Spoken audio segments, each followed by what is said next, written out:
Good morning. Could you please confirm your team number? 501. Thank you.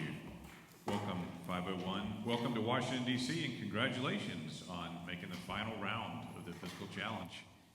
My name is Phil Smith, and I'm the National Field Director for the Nonpartisan Concord Coalition, and I'm pleased to be your Emcee and timekeeper for today's competition. I'm going to read the rules to you one last time. I know you probably know them, but this will help really cement it, hopefully. You'll have 15 minutes to present your plan. These 15 minutes will include any time you wish to allocate to introductions. The judges will not ask questions during these 15 minutes. I will alert you when I start the timer. I will alert you when you have 5 minutes to go, 1 minute to go, and when the time is up. I'll be a little bit curt when the time is up and stop you mid-sentence if I have to, but then we'll transition to Q&A. You'll have 15 minutes to field and address questions from the judges. If your team is answering a question when the time is called, I will let the person answering the question complete their thought. However, they may not switch to other thoughts, nor may other students contribute to the answer. Questions can include how you've incorporated recent events or releases that have occurred since your first round proposal. At no time during your presentation or Q&A should you reveal your individual names or school affiliation. You may only reveal your team number. Faculty advisors may be in the audience for both presentation and Q&A, but may not participate. Once your team has finished, you may join the audience, but there won't be any need to because you're the last team today, so we'll only thing that stands between us and lunch now, right? But at this time, you may now begin. When you're ready, I will start the timer when you begin speaking. Are you ready? Are you ready? Yes. Welcome to Team 501's presentation for the 2025 Fiscal Challenge. Since figuring out solutions should always start with describing the initial state of the problem, let's look at the current predictions made by the CBO. In 2024, the debt to GDP ratio was 96.4%. In 30 years, this is expected to be 166%. This is plausible as despite the increase in GDP, outlays consistently exceed revenues. But what does this actually mean for the US? It has been argued that excessive debt can lead to reduced economic growth. Foreign-held debt increases exposure to global market instability. Reliance on borrowing makes the US dependent on investor confidence, which increases the chances of an inflation spiral. Our proposals are categorized into 4 fiscal sections that follow our STAR approach. To stabilize the debt to GDP ratio, we are supercharging productivity, tackling inequality, advancing technology, and reforming health. Supercharge productivity. For each proposal, we included relevant stakeholders that are being positively and negatively impacted with a plus and minus sign, respectively. Additionally, we specified the symbols of the Democratic and Republican parties accordingly. Women have great potential to push GDP growth in the future. Historically, as well as today, they participate in the workforce at lower rates than men. About 40% of women take work breaks to have children, and 25% quit their jobs entirely. Implementing an 8-week paid family leave covering 60 to 90% of the monthly wage will allow more people to retain their employment. Studies have shown that benefits by far outweigh the costs, with $4 billion of implementation costs creating benefits of up to $55 billion a year. Higher employment also has a multiplier effect that stimulates AD through higher consumption, wages, and employment. And this also doesn't only benefit women, but also men who've increasingly made use of family leave in California, for example, which benefited their health and productivity. Today, many cities, especially in the West and South, have limited or no Amtrak services, leaving residents with fewer rail transportation options. Regions with gaps in railroad coverage have longer shipping times and supply chain inefficiencies. Furthermore, high-speed trains powered by green energy remain scarce, limiting the transition to sustainable rail transportation in the US. To address these problems, we propose to implement the modernization and expansion of the railroad system in 3 stages. While generating revenue from transportation fares, the new railroad system will also boost GDP by improving interstate connectivity, creating new jobs, and promoting clean energy, which aligns with the carbon tax policies discussed further. With an upfront investment of $1.5 to $2 trillion, the net revenue will be $3.9 trillion. Our international programs plan addresses a $15 trillion infrastructure gap in developing nations, currently tackled through the G7's PGI initiative, with the US committing $200 billion in 5 years by 2027. The proposal reallocates half of the annual PGI budget to equity-based, high-return projects with an estimated 12.5% return, while the other half continues as grants or fixed-return loans. The US struggles to retain its international graduates due to limited visa opportunities, losing top talent to competitor nations. A proposed policy would grant automatic green cards to graduates from the top 15 US universities and from the remaining 5 in the top 20 for those majoring in high GDP impact fields. By 2055, this could add nearly 1.3 million skilled workers, generating close to $1 trillion in just green card fees and income tax revenue. It would also boost overall productivity, furthering driving economic growth and strengthening the nation's global competitiveness. Today, there are no carbon taxes at the federal level other than the state level RGI and California's cap and trade. However, its auction basis gives large firms an overbidding advantage. Thus, we propose to set up the greenhouse gas emissions tax similar to California's cap and trade, but remove the bidding process and distribute allowances proportionately to each firm's emissions to increase fairness. Based on the Interagency's Working Group's report, the cost of 1 metric ton will be equal to $46, which is equivalent to the cost of harm and will adjust for inflation in future years. The cap will be 2% lower than the current level and will decrease at the same rate until the full elimination of carbon emissions. To gain the support of Republicans, since the carbon tax is primarily aligned with Democrats, 20% of revenue will be reinvested in clean energy programs, primarily in the agriculture sector, where more than 60% are Republicans. The tax will decrease emissions and benefit smaller businesses with a fair allowance distribution system. The US holds 60% of global stock market capitalization and 44% of the global bond market, yet hedge funds and high-frequency trading firms dominate daily transactions while often paying minimal tax. Hedge funds typically avoid corporate taxes by operating as pass-through entities. Additionally, the hedge fund managers classify earnings as capital gains, significantly reducing their tax burden. That's why we propose a 0.1% financial transaction tax on secondary market trades, excluding IPOs and primary market activity, to protect capital formation. This would reduce speculative trading and ensure financial firms contribute fairly. To mitigate capital flight, we propose implementing at the federal level and advocating for a global financial transaction tax agreement to align policies across major financial hubs. Ordinary investors who are not involved in high-frequency trading would not be effective. Tackle inequality. With 20% of global tax revenue generated by VATs, the US is missing out on an opportunity to generate tax revenue without income tax increases that disincentivize investment and saving more strongly, and are highly unpopular. We propose to implement a 5% VAT on a broader base of goods, excluding areas like education or Medicaid. Adopting successful refund models, low-income households are VAT exempt and qualify for immediate digital refunds called DVAT, or end-of-year tax refunds. As this would be a historically new tax in the US, we imagine a 5-year implementation period before this tax is first collected. Social Security tax. Currently, only wages up to $168,000 are taxed under Social Security, meaning high earners contribute a smaller percentage of their income to Social Security. We propose gradually increasing the wage cap by $7,500 annually, which aligns with the average cap rate increase over the years. Additionally, we extend Social Security taxes to all state and local government employees, about 1 in 4 of whom are currently exempt. To balance costs, we introduce progressive benefit reductions affecting only retirees with pensions above the median household income of $50,000. This ensures that wealthier retirees contribute to sustaining the system while protecting benefits for middle and lower income retirees. Mass incarceration is costing Americans too much, $80 billion per year. This is because prisons, detention centers, and their security systems are highly expensive. Knowing that 75% of inmates leave prison convicted of a nonviolent crime, out of which more than 1/3 are first-time offenders, and reoffending rates for those who have short-term prison sentences are not as effective as community service, we require all first-time nonviolent offenders to do community service. We suggest that repeat nonviolent offenders be granted release under strict probation only. This proposal will keep neighborhoods cleaner through community service. Stalking is considered a nonviolent crime, which can easily turn into a violent one. Thus, pushback from women's safety advocacy groups is expected. Taxpayers can opt in to itemize rather than claim standard deduction. However, this almost exclusively benefits people in the top tax brackets, 93% of which itemize. and gain large tax exemptions from charitable distributions or mortgage interest exemptions.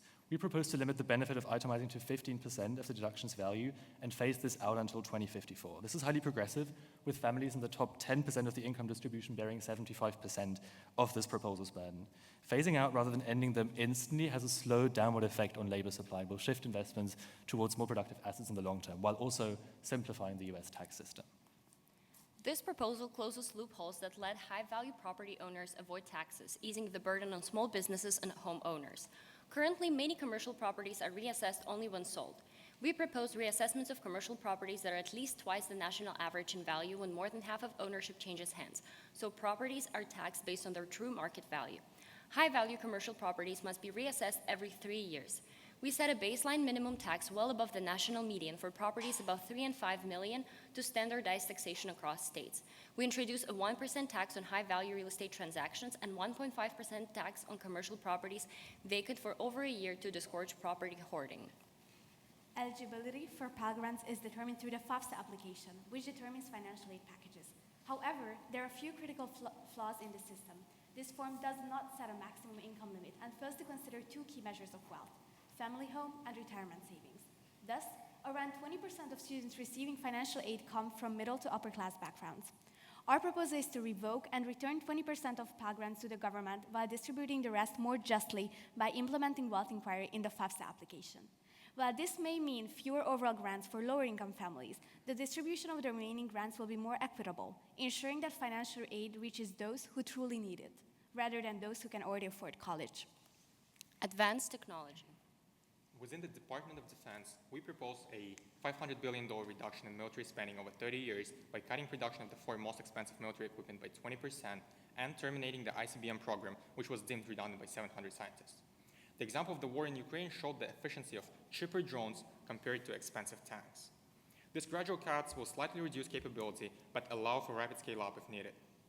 Second, we recommend increasing the retirement age for active duty personnel by 5 years to 25 years of service, aligning with global averages. In exchange, master's and PhD education at government institutions will be tuition-free for service members and their families, boosting education levels and reducing future budget strain. Third, we propose replacing 20% of civilian defense employees with AI, focusing on redundant roles in R&D, HR, supply chain, and payroll. Probationary and underperforming employees will also be phased out to increase efficiency. Fourth, we suggest cutting active duty personnel by 20% while expanding the reserve force. This proposal will reduce costs while preserving military strength by ensuring that trained reserve members remain on standby, ready to be deployed in case of an emergency.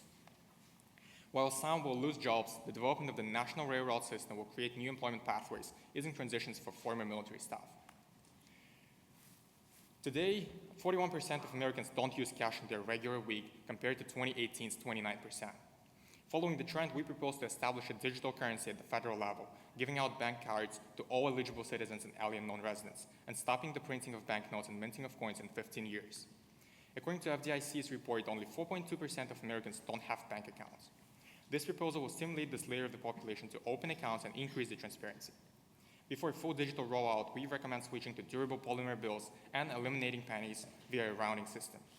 Overall, the proposed solution reduces costs associated with handling, storing, and transporting cash, and provides stronger Federal Reserve control over the supply of money. Reform health programs. Our goal here is to reduce long-term federal spending on Medicare while also minimizing damage to patients. Currently, despite providing similar care, long-term care hospitals exploit a legal loophole that allows them to receive much higher Medicare reimbursements. Thus, we propose shifting patients from long-term care hospitals to skilled nursing facilities. Research indicates that this change would not impact patients negatively. We propose turning Medicare into a premium support system that provides beneficiaries with a fixed payment, almost like a voucher, that they can use to purchase a private health insurance plan. This proposal increases competition among plans and provides incentives for beneficiaries to be cost-conscious in their plan selection. While this will not particularly benefit traditional Medicare patients and patients with complex needs, it will support Medicare and private health insurance companies. As evidence mounts on the true cost of unhealthy behavior, the current excise tax rates are no longer justified. Alcohol and tobacco consumption are among the leading causes of preventable diseases in the states and are estimated to cost the federal government between $300 billion to $1 trillion in healthcare expenditure, crime, and foregone productivity each year.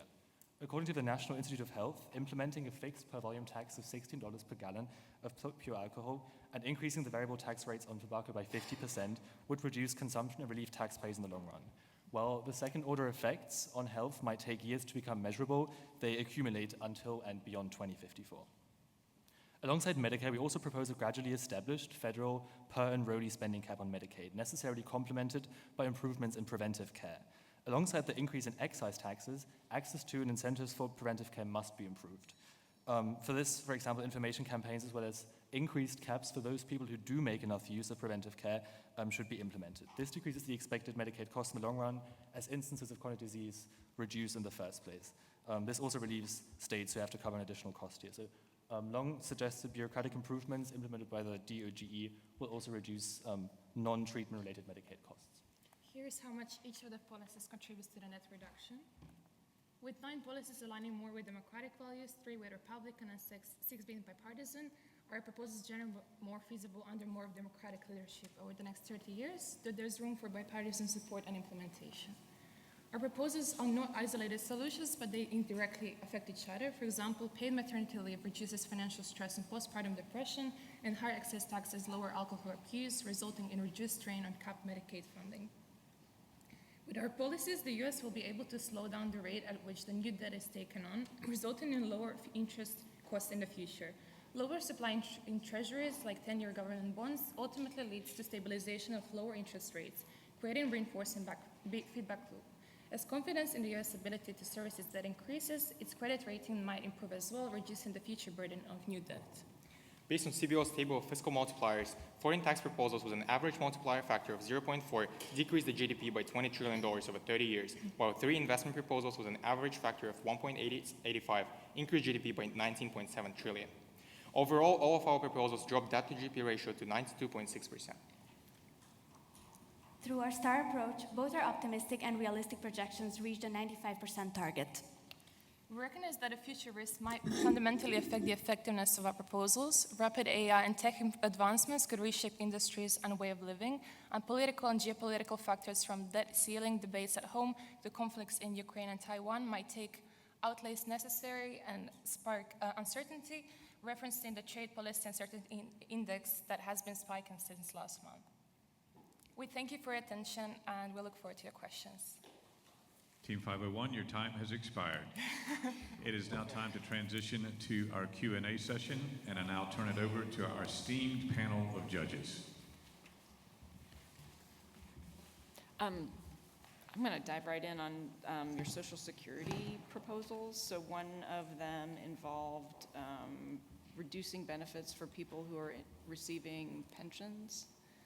And I wondered how that squared with, I'm sure you're aware that late last year, lawmakers eliminated proposals that do just that. So how politically feasible, given that there's just now a change in that law, that we would enact a offset for pensions? Yeah, I think under the current circumstances, it might be a little more challenging. However, the proposal focuses more on the loophole of how there are some local and state government employees that are not a part of the Social Security system whatsoever. They do get pension support, financial support already.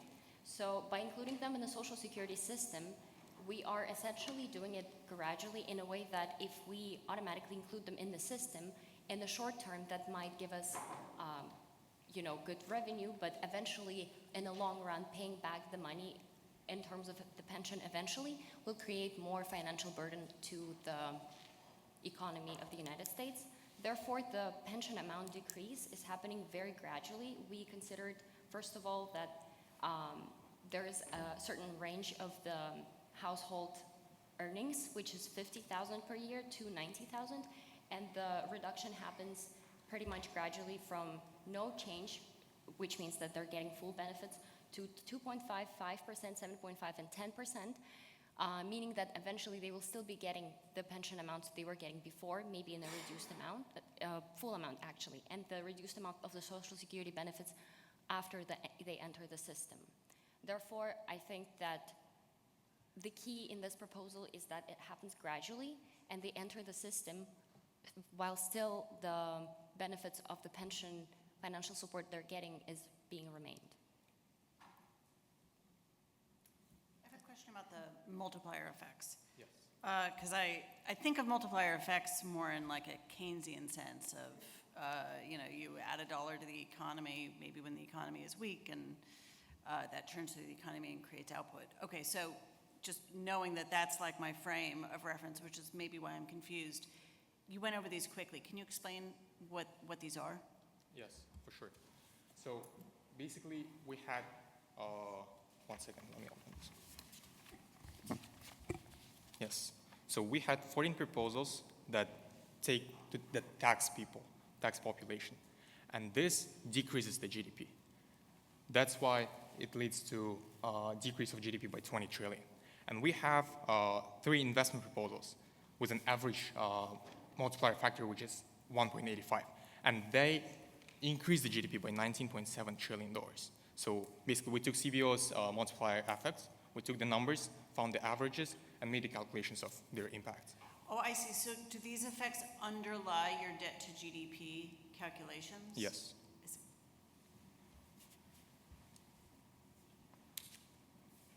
Digging in a little bit further there.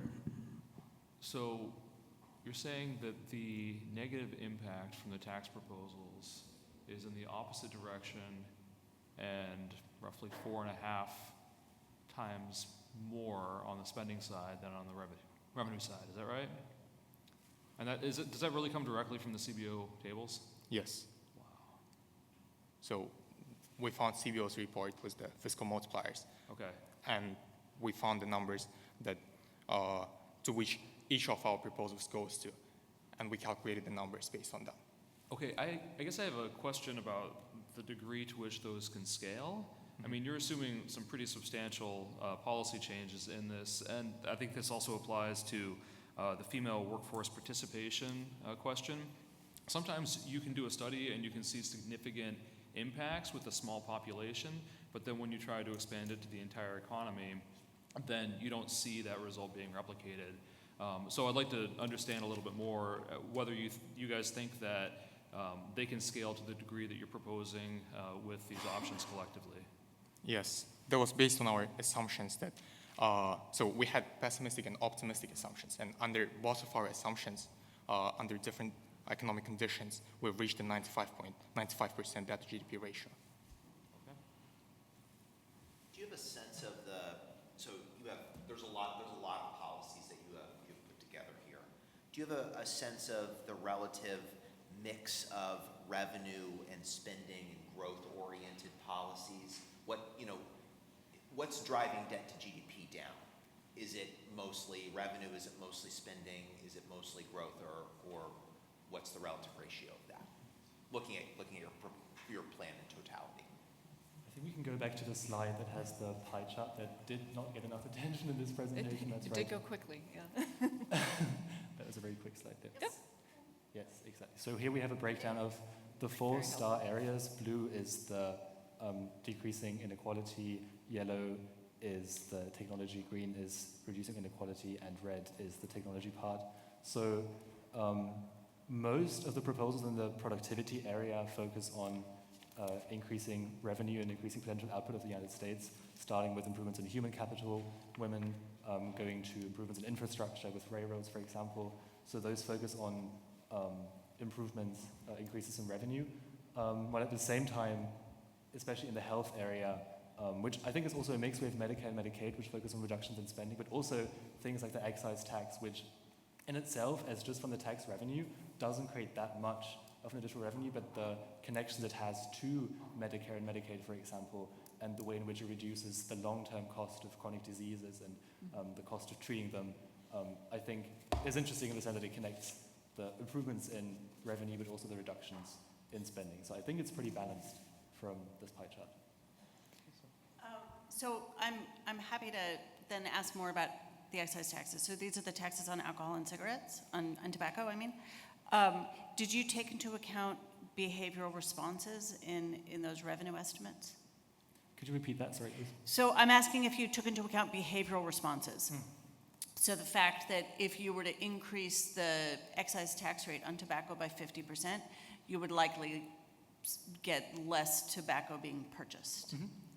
I mean, yes, and we try to reference the study of the National Institute of Health, which did a study on, it's plausible to think that people that consume tobacco on a regular basis are addicted, and changes in price might not lead to that big of a reduction in consumption, but what was determined as the $16 per gallon for alcohol, for example, and the increase in tax did show that decreased effect. And we try to also think about stakeholders here, for example, retailers that might rely on selling alcohol and tobacco, which obviously would suffer under this proposal.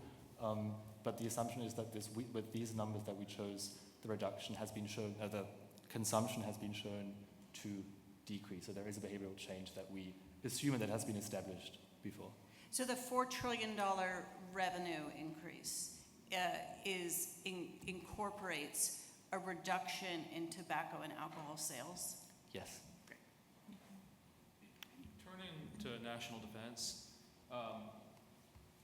would you characterize your proposed savings as, I guess, operational efficiency, like doing the same things, the same missions, but more efficiently?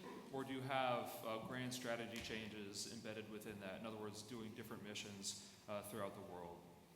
Yes, so it's straight to the point that we wanted to increase the efficiency of the national defense because currently the employment level is too high and the spendings are too high in the Department of Defense. We found several papers that said that there are several equipment that is being developed that is redundant, and one of them was ICBM, which was deemed by 700 scientists that it's redundant.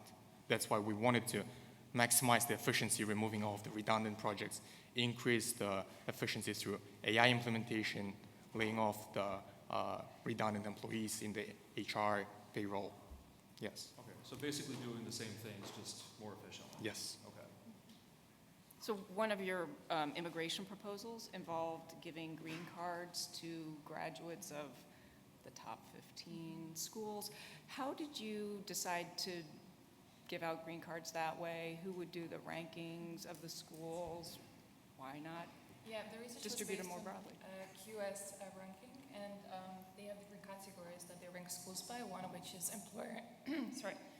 employer recognition of the students and how well they think that the schools prepare them for labor. And so the top 15 schools had a rating higher than 90 out of 100. And then the 5 schools remaining in the top 20 had 70, like below 90 to 70. And then those below had significantly lower than 70. So it kind of seemed appropriate that we would categorize the first 15 falling under the top 10 percentile as those that would get all the benefits with the green card. Let's just assume for a second that we go into an economic recession tomorrow. Would that change the calculus for how you all would time maybe the implementation of some of your policies? Can you please repeat the question? Sure. Assume we go into a recession tomorrow. Under that assumption, does that change how you all would think about implementing these policies, changing timing or whatever?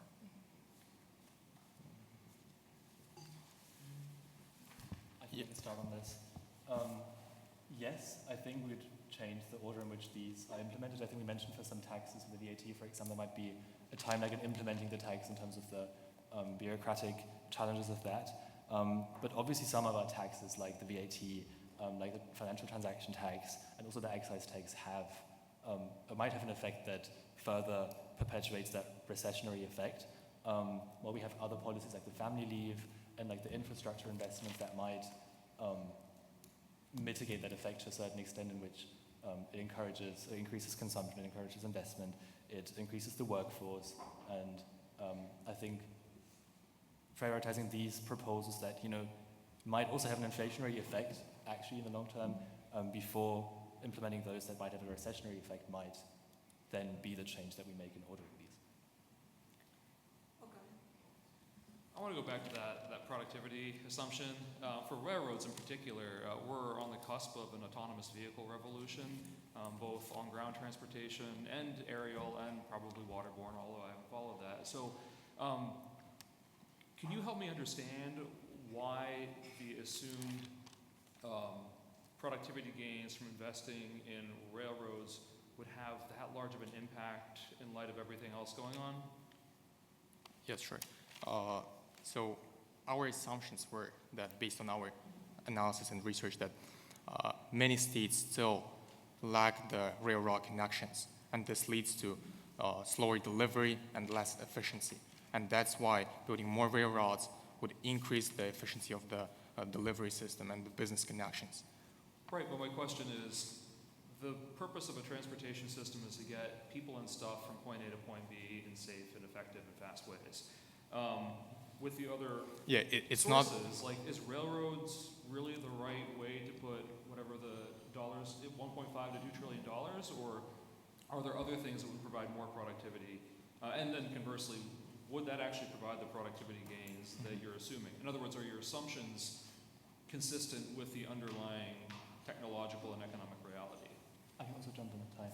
I think one big assumption we have is that things like air travel, with increases in global attempts to increase carbon taxes, for example, will not be the most efficient ways of transport in the future. I think sort of with the assumption that pollutive technologies of transport like planes will become more expensive in the future, railroads might offer an alternative that works within that assumption that sustainability might be prioritized in the future and literally represent lower costs when it comes to transport, as carbon emissions produced by planes, for example, might induce further higher prices.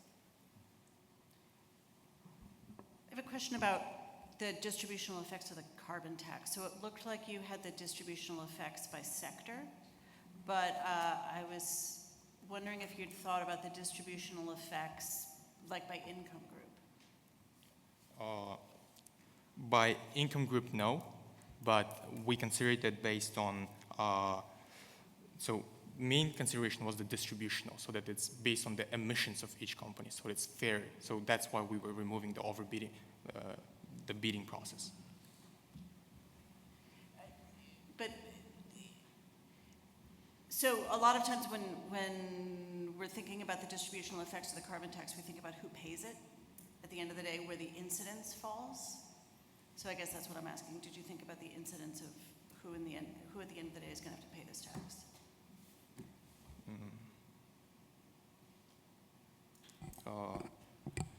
Yes, I think, could you please one more time repeat the question? So I'm asking about tax incidence. Yes. I'm asking about who, did you think about which families or consumers ultimately pay the carbon tax? Oh, yes. The overall assumption, we considered the general population. We didn't have specific like income ranges, yes. Thank you, Team 501. Your time has expired. Thank you for your proposal.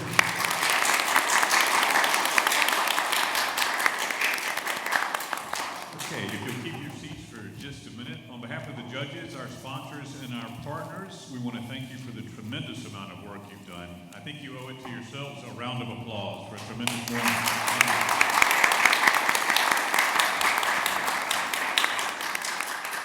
A couple of housekeeping notes. Lunch is outside in just a couple of minutes. The judges and I will report to the Stanton room. And so we have a request. If you will allow the judges to go through the line first, give them just a couple of minutes. Trust me, you don't want the judges hangry while they're judging your things. So we will reconvene right here in this room at 1 p.m. for our keynote speaker. So we will see you then. Thank you.